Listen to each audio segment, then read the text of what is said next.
Hi, I'm James Miller Green, professor of Brazilian history and culture at Brown University and the national co-coordinator of the U.S. Network for Democracy in Brazil. This program is supported by the Washington Brazil office. This is Brazil Unfiltered. Today I have the pleasure of talking with Fiona Watson, who is research and advocacy director of Survival International, the global movement for tribal peoples' rights. She has been with Survival since 1990 and worked on many campaigns for Indigenous peoples' rights, notably with the Yanomami, the Guarani, and the Awa in Brazil. She has visited many indigenous communities in South America and is a specialist on uncontacted tribes in the Amazon. She carried out field work with a Quechua indigenous community in the Peruvian Andes for her master's degree and lived in the Brazilian Amazon for 2 years in the 1980s. Fiona, welcome to Brazil Unfiltered. I'm delighted that you could join me today. Me too. Thank you very much. So before I start asking questions about your work, I'm really sure that our audience is curious to know how you became interested in defending the indigenous peoples of South America. Why have you dedicated your life to this cause? It actually started when I was a child. I was brought up from the age of about 8 for 5 years in South Africa. And so for those who can remember, that was at the height of the apartheid regime. So I was living in a country that lived with this awful institutionalized racism. And I saw the effect it had on peoples, and friends of mine were involved in the anti-apartheid movement. And that always stayed with me as a child, seeing this terrible injustice. And then when I was studying at university, I had the chance to go to Peru and work with the Quechua people in a very small, virtually monolingual village high up in the Andes. And I saw the same institutional racism. I was amazed because I thought this is a predominantly majority indigenous population in Peru, yet they are still being treated in this awful racist manner in a colonial way. So that got me fired up. Wow. And then when I started at Survival, of course, it was mainly because it was working with indigenous peoples. And I'd lived in Brazil before I started at Survival, and again saw what was happening in Brazil with indigenous peoples. That was just as Brazil was coming out of the military dictatorship. So very profound racism and human rights violations had been happening. Wow, that's an amazing story. So those who have been following the news in Brazil have seen the images of sick and starved Yanomami people, which has shocked the world. Could you start by giving us an idea of the extent of this humanitarian crisis in the northern Amazon region of Brazil? I think it's enormous. And I think even those of us who've been following this for years don't really know the true extent. And that's partly because it's a very remote area. The Yanomami territory in Brazil is 9.6 million hectares. That's the size of Portugal. And then on the Venezuelan side, it's almost the same size, a bit smaller. It's an incredibly difficult area to access. So we are seeing these awful images and I've been having reports. In fact, this has been known about for several years. It's not new. Hutukara Yanomami Association, other Yanomami indigenous organizations, the indigenous movement in Brazil, Survival and other NGOs have been denouncing this for years. But it is deeply shocking seeing these images. You know, this is an area of very rich, biodiverse Amazon rainforest. The Yanomami are a people like all indigenous peoples who have their land, enjoy a very good life, normally under normal circumstances, a healthy way of life, totally self-sufficient, living as hunter-gatherers, fishing, cultivating crops in their forest gardens. So to see these starving images is absolutely shocking. And I think it does it shows that this is a man-made humanitarian crisis. So how did it happen? And what is the responsibility of the Bolsonaro administration to allow this to happen? There has been a history of invasion of the territory since the mid-1980s, when there was a huge wave of gold miners went in, 40,000, with very disastrous consequences for the Yanomami. And then after the demarcation of the territory in 1992, most of those miners were removed. 1 or 2 small pockets stayed. The current crisis really started to unfold in about 2015 for a number of reasons, partly the gold price going up, but it really became considerably worse, much worse, under the Bolsonaro government. So that's from 2019 onwards. And that was because the government actively stimulated the invasion of indigenous territories, land grabbing, and principal among those mining. And Bolsonaro himself, the former president, has a long history of supporting gold miners. I mean, his father was a gold miner, and he went on the record a number of times as saying this very damaging type of gold mining, the wildcat gold mining, where mercury is used to separate the gold, he was all for it and said so. And in 1992, when he was a federal deputy for the city of Rio, he opposed the Yanomami demarcation. And he went on the record as saying the demarcation of this territory is a crime against the patria, against the homeland of Brazil. And he tried a year later to introduce a bill in Congress to overturn the demarcation. So in other words, he's always had it in for the Yanomami. He's utterly opposed to demarcation and land rights for indigenous peoples. So I think under his government, it was almost like a revenge thing. It's like, right, the Yanomami have got their land. I haven't been able to stop that, but let's go in there and we'll all benefit and use it as a cash cow at whatever cost. I had no idea that his father had been a gold miner. And I know he was an unlicensed dentist practicing in the countryside, but I guess he also did some gold mining in the Amazon region or in other parts of Brazil. I'm not sure where it was, but I think, yes, it was on the side. Yeah. And I think also for our listeners to understand this, that explain a little bit about why mercury is so important to this process and also why it's so damaging to the indigenous peoples of a region. Well, mercury, which is actually a controlled substance, and Brazil has signed up to the Minamata Convention, which controls the use and the sale of mercury because it's so toxic, because once it's in your body, you can't get rid of it. You are poisoned. And the mercury is used by the gold miners to separate the gold. It's a process where they sort of heat up the gold and so you get these vapor fumes coming up into the atmosphere, but also lots of the mercury, when they've cleaned the gold and separated it, leaches into the water systems. So for indigenous peoples who rely entirely on rivers and streams, for drinking water, for bathing, but also for eating fish, which is an important part of many indigenous people's diet, the fish have swallowed the mercury, or it's contaminated the fish. So when the Yanomami or other indigenous peoples eat the fish, that gets into their system.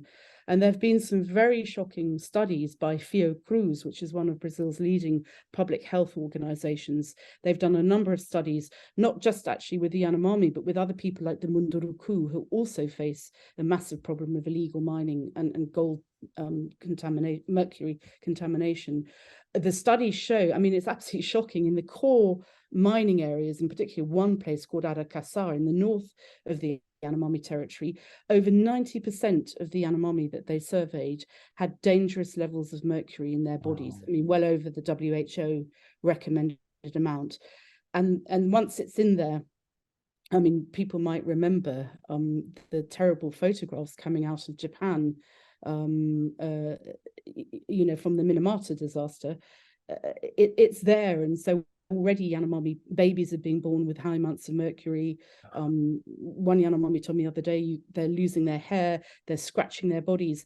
And the thing about the mercury, it's almost like a hidden killer. So this is like a ticking time bomb. So the diseases we're actually seeing now, the awful consequences of malaria, TB and pneumonia and malnutrition and starvation, that's very visible to the eye, as in those terrible photos you mentioned.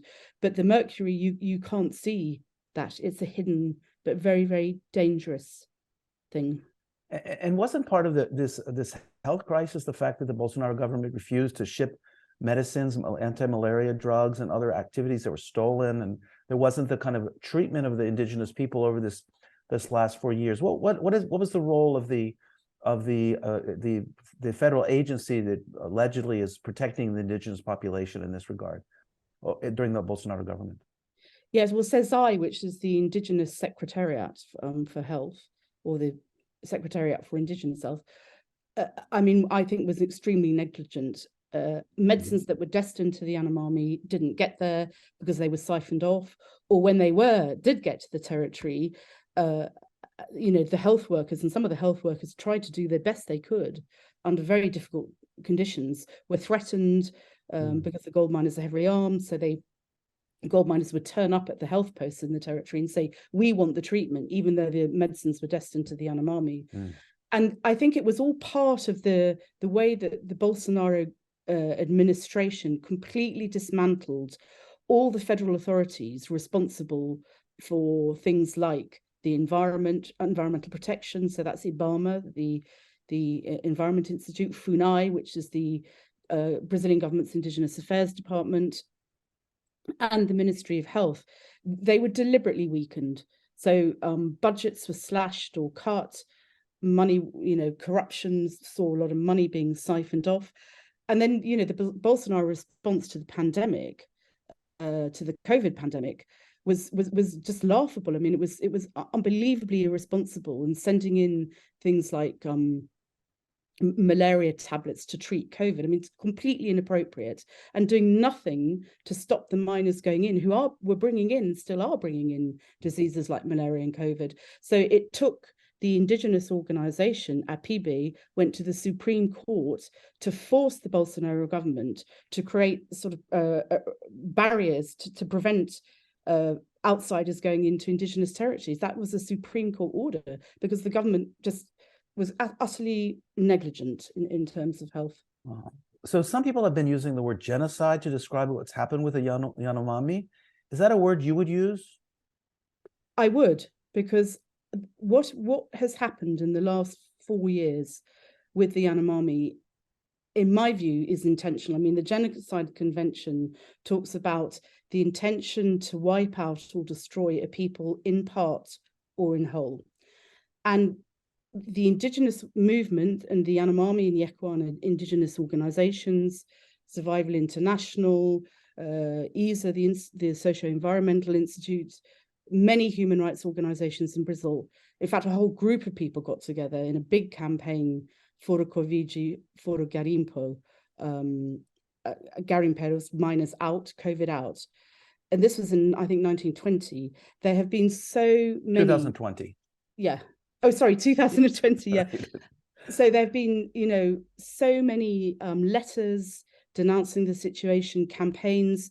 The Organization of American States Commission, Inter-American Commission on Human Rights, issued precautionary measures, which means that the Brazilian government, as the signatory to the Declaration of Human Rights of the OAS, should have taken measures to stop all this in the Yanomami territory. Of course, they ignored it. So it was not for lack of knowledge. So in that sense, one can only conclude that this was deliberate, that they had no intention of solving or resolving the situation, of treating the Yanomami health. They knew what was going on and they did nothing. And even worse, they actively encouraged the invasion. So what's been the response of the new Lula government to the crisis? Well, I think it's been very interesting. I mean, for Lula to go up with several new ministers in his cabinet within 3 weeks of taking office, to fly up to Boa Vista, to see it with his own eyes. So he went to what's called the Indigenous Hospital just outside the state capital, Boa Vista, where he saw the terrible state, the starving children, emaciated elders. He talked to them, he talked to health agents, he talked to Yanomami leaders. And so he saw it for himself. And it clearly had, I think he was deeply shocked. And to hear, I think to witness that with your own eyes, you can only, only feel shocked and extremely concerned. So I think so far that it's been very positive. They've sent in a specialized health team to do diagnosis of what needs to be done, and they've reported back. They've blocked off the airspace. They're setting up a field hospital outside Boa Vista next to the Indigenous Hospital and inside the territory. These are all really positive signs. But I think what I'm concerned about, I mean, I'm cautiously optimistic, but I'm concerned for the long term, because we've seen so often in the past, particularly with the Yanomami territory, it's been constantly reinvaded, including that enormous invasion I mentioned in the 1980s. So I haven't seen any sign yet of what the mid to long term proposal is, because there's no point in removing all the gold miners if they're going to get back. So they have to come up with a proper protection plan. This has to be done in consultation with the communities and Yanomami organizations. And, there's no lack of technology. I mean, and especially, somewhere like INPE, Brazil's Space Research Institute, can monitor things in real time in the Amazon using satellite imagery, drones, etc. They need to beef up protection in the territory. So that's creating protection posts, cutting off the rivers where the gold mine is. Most of them have gone in fluvially by boat. And they need to address the whole issue of the illegal gold supply chain. And there are all sorts of reports coming out now about how the gold has been laundered. It's going all over the world. I mean, it's going to Switzerland, Italy, UK, Saudi Arabia, India, China, Canada. I mean, this is a massive operation. So they have to address that problem.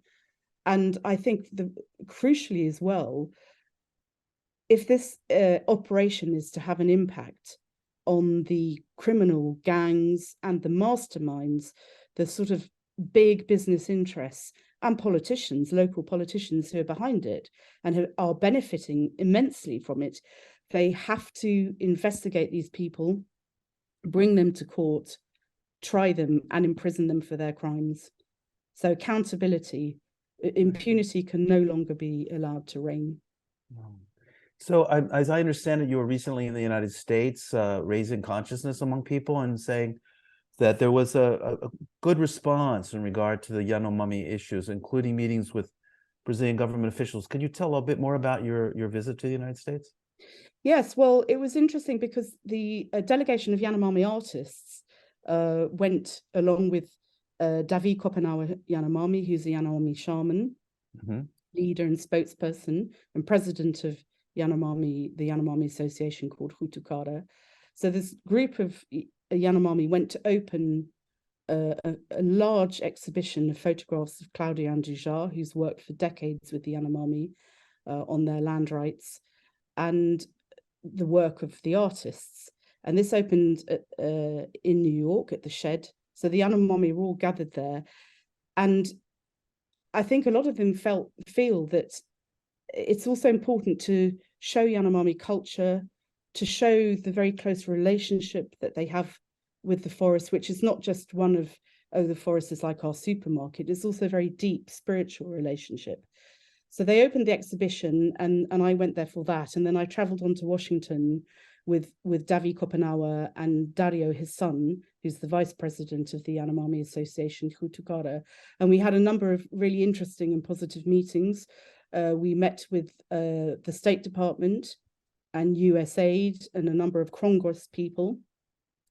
And this was really to draw attention to this terrible humanitarian crisis and to ask or to discuss with the American authorities what measures they can take to support the Yanomami and to support the Brazilian government and what it's doing. And I think it is important that this issue is kept alive. So, for example, inevitably, Lula has many challenges, many issues to address. There will come a stage when this is not going to be in the spotlight anymore. So I think the question of international pressure is very important. That was one of the issues that was discussed. Also, potential support for the Yanomami institutions themselves, because naturally they are the ears and eyes on the ground and are very important in this whole question of protection for the territory. We also had very good meetings with the Organization of American States, including the Secretary General and various people within the Organization of American States. And that's a very important body because they've done a lot of good work over the last few years, raising the issue of violations of indigenous people's rights in Brazil under the Bolsonaro government. And they're important because they are always there, putting pressure on governments, reviewing the situation and using whatever mechanisms, whether it's the Inter-American Commission on Human Rights or indeed the Inter-American Court, to press for justice to resolve these questions. So they were good meetings. We didn't actually meet any Brazilian government officials, but I think the fact that some of the people the Yanomami met in Washington were going on to meet people in Lula's delegation that met with President Biden last week, they said, yes, we're going to raise the issue of the Yanomami in our bilateral meetings. So that was positive. Wonderful. This is really good news.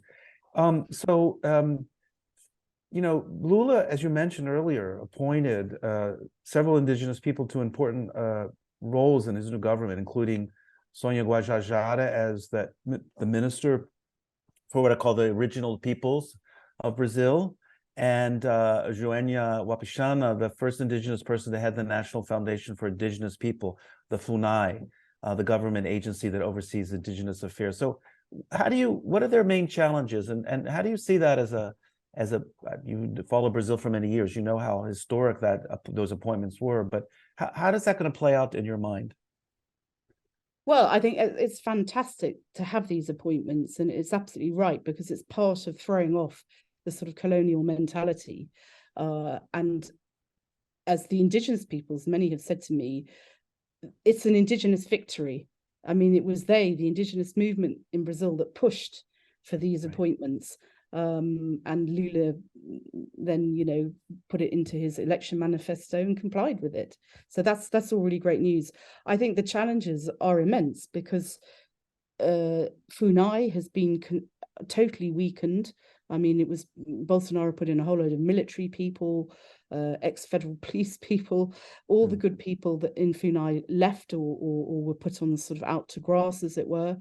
So you have an institution that's incredibly weak, that's lost a lot of in-house knowledge, and has a very small budget and not much clout. So I think for Joênia, there are massive challenges. But I think the fact they've already hit the ground running, and I've heard, on other issues, like, for example, in the Javari Valley, I understand there's going to be a big investigation to illegal fishing and mining there. But the challenges are going to be immense, not least because even if you have a president and ministers in the government that are, or appear to be and are, I think, supportive of indigenous rights and want to see justice and racial equality, etc., Lula is still faced with the fact that he has a predominantly hostile Congress. I mean, hostile to indigenous people's rights in particular. And so for anyone, I mean, Lula's very wily. He's had years of experience in his last presidencies of negotiating these issues, but nevertheless, it's going to be tough, and they're going to have to be compromises. And so how this plays out in the indigenous field remains to be seen. But traditionally, that's always been an area where indigenous rights, because it's always been thought by politicians, well, there are not many votes in indigenous people, so we can, negotiate away their rights. Of course, with Sonia and Joênia and people like Celia Chakriabá, who's a federal deputy, there are more and more indigenous voices now, very able indigenous lawyers. So the scenario has changed, and we have this, young, dynamic, and experienced indigenous movement, and they're going to hold people to account. So it's very difficult to answer that question, but there will be massive challenges. And I think one of the biggest challenges is going to be in the south of Brazil. I mean, look, everyone is focusing on the Amazon, but if you look at the Guarani land conflict, that is one of the worst in Brazil, without a doubt. And it has been like that for decades. You have a people that's one of the largest indigenous populations in Brazil, with almost no land. They've been thrown off their land in the last 100 years, high rates of malnutrition, very, very high suicide rate. It's an absolutely desperate situation. And previous governments have attempted to solve that, but you have these landowners who've been occupying Guarani territory for years, who are judicializing the whole process, using the courts to prevent indigenous peoples from going back onto their lands from where they were evicted. So I was struck when you were describing the people appointed by Lula, the role of women in the Congress and in the executive branch. Can you expand a little bit more about that phenomenon? Because I think a person unfamiliar with indigenous culture would assume that it was patriarchal and there was a dominance of men. And yet it seems clear that indigenous women have played a very important role in the leadership of the movement during the Bolsonaro government and before. Talk a little bit more about that, if you would. Yeah, I think in many indigenous societies, one can go into communities and think this is immensely patriarchal because the men are doing all the talking and the women don't seem to be there. But my experience is even many indigenous societies are actually very egalitarian, especially hunter-gatherer societies. So in fact, they're not patriarchal. I mean, they are egalitarian. Mm-hmm. And indeed, there are some indigenous peoples, like the Wayuu, who in the border of Colombia and Venezuela, who are matriarchal. Mm-hmm. So I think it's easy to think sometimes that the indigenous women don't have a say or power, but I've seen that behind the scenes they do. They really do. They do. And I think more and more with things like in the younger generation of indigenous people who, some have been to university or who've had some form of schooling, who use all sorts of social media to communicate. This has given them, including women, a voice and a following. And so I think that might partly explain the phenomenon. And also just individually, women who, anywhere in the world, you get women who really are movers and shakers and speak their mind. And that's the same in indigenous communities. And I think they're having more access now through social media and communication. So, I don't think there's any one particular reason. I don't know. Yeah. I've been in meetings with Sonia Guajajara, and she's just an enchanting person, a very warm and attentive person. I was really surprised at how attentive she was to me, who maybe in her mind, who am I? But an amazing leader. Yeah. So I hope it'll bring a new dynamic as well, having all those women, in Congress and in these positions are sort of much more reasoned, if you like, sort of. Yeah, and you're seeing the same in the Black movement in Brazil, that very wonderfully strong and powerful and articulate women have been in the leadership, and it's been a very important, I think, element in the evolution of these movements. So thinking back a little bit to the visit to Washington, D.C., when Biden and Lula met, and Biden, who had promised an electoral campaign quite a bit of money to support the Amazon, pledged an initial $50 million, which some people might say was pretty small peanuts. I can imagine he's trying to figure out how he could get this approved by the Congress when the House of Representatives is controlled by the Republicans. But what is the relationship between the environmental movement, concerned with protecting the Amazon rainforest, addressing the issue of climate warming and global warming, and the indigenous movement? And what is the role that indigenous people can play in a model of sustainable economic exploration of the Amazon as a new path for the region? I think the role of indigenous peoples is fundamental. And if you look at all the data coming out, the scientific data coming out of the Amazon, it is clear that they are the best guardians of the rainforest, and not just the rainforest, actually many biomes, whether it's indigenous peoples in the Arctic or desert areas. And the data coming out of the Amazon proves that. So they are fundamental to the solution. And I think the environmental movement encompasses many different organizations and ways of thinking and being. So of course you get the activists, more radical type of environmentalists who are keen to work with indigenous peoples, and that's critical. If the rainforests are going to be protected and conserved as part of our global concern with mitigating the impacts of climate change, it is absolutely essential that the indigenous peoples are out there in the front, and that they're not just consulted, but they are active partners. And the best way to start on this path to mitigating global warming and climate change is to recognize indigenous territories. That is absolutely crucial, because it's shown through the data that they're the best guardians, the best protectors. There's very little deforestation in indigenous territories because they're on the front line, and we know that. There's many peoples, the Guajajara, the Munduruku, peoples in the Javari Valley, where Bruno Pereira and Dom Phillips were murdered last year.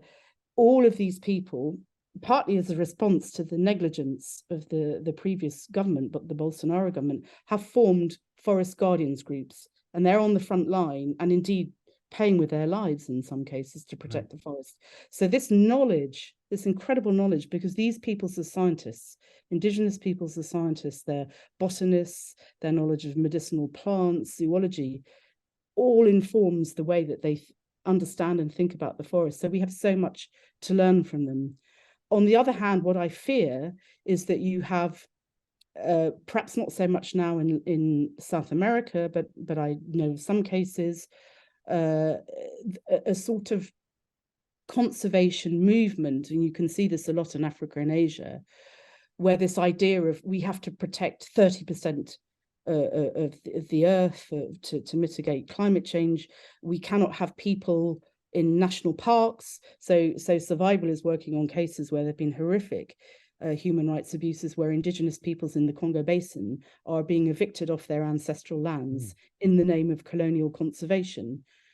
And then there are, of course, all these schemes like carbon offsetting, most of which, frankly, are scams. And the sort of message of carbon offsetting is, well, the rich companies, industrialized world, the polluters, the biggest polluters, can pay their way out of pollution. So they carry on polluting and say, well, we're, offsetting our carbon emissions by preserving forests somewhere, which is actually being conserved by the indigenous people. And there's a lot of evidence now that these not only do they not work and are a scam, but actually they're scamming indigenous peoples who are not being properly paid or rewarded for this carbon offsetting. So these sorts of solutions, and I'm concerned that these types of solutions with this new government may be attractive to them because they ostensibly look environmentally friendly, but when you actually look at the detail and the contracts that some indigenous peoples are signing, they're not. So to kind of conclude our conversation today, which I will admit, I've been extremely moved by your stories and describing in detail the situation. It feels like it's affected me as well. But how can people who hear this podcast or watch you on YouTube, what can they do? What can people do concretely to support indigenous rights in Brazil, in South America? What can people do to make a difference? I think there are a number of things they can do. I think it's really important to get onto your senator or congressperson and say you're aware of what's going on, particularly the Yanomami crisis. What is the US government doing? What role is it playing to support indigenous peoples in Brazil or South America? And there are a number of things they can do to support indigenous peoples. People can write. Survival has a dedicated webpage. You can go onto our site and you can write to your senator or congressperson using our template letter. You can donate to indigenous organizations, particularly the Yanomami organizations. Hutukara Yanomami Association has a fundraising page to raise money to help the starving Yanomami, because they can ensure that aid gets there directly through their networks. I think those, to me, the most obvious things at the moment, and then support organizations, campaigning organizations like Survival, or organizations in Brazil. There are many other indigenous organizations, and I think they could all are operating, the indigenous organizations, off very small budgets. So you can get in touch with Survival. We work with a lot of them, and we could recommend organizations that people could support. But I think the main thing is just, do not ever feel that you can't do anything. And a very good example of that was the demarcation of the Yanomami territory in 1992. Many people said this would be impossible, but a very long-term campaign by the Pro-Yanomami Commission in Brazil, by Davi Kopanawa, who traveled abroad to talk to people about the fate of his people then, who were dying under the first gold rush, and Survival International, all combined forces to encourage people to lobby and campaign. So vigils, demonstrations, anything that you see that's going on that is talking about Brazil, get involved in that way. Show your voice, whether it's by writing or demonstrating or supporting indigenous organizations. Wow, this is very helpful, and thank you very much. I want to thank you so much for agreeing to be with us on Brazil Unfiltered today. I hope you have tremendous success in all the endeavors of your organization and its goals. It's really important.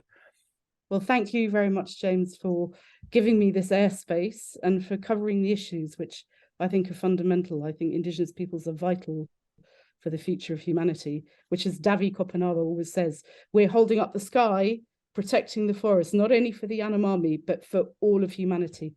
Yeah. So I hope you've enjoyed the interview. If you are watching on YouTube, don't forget to like the video.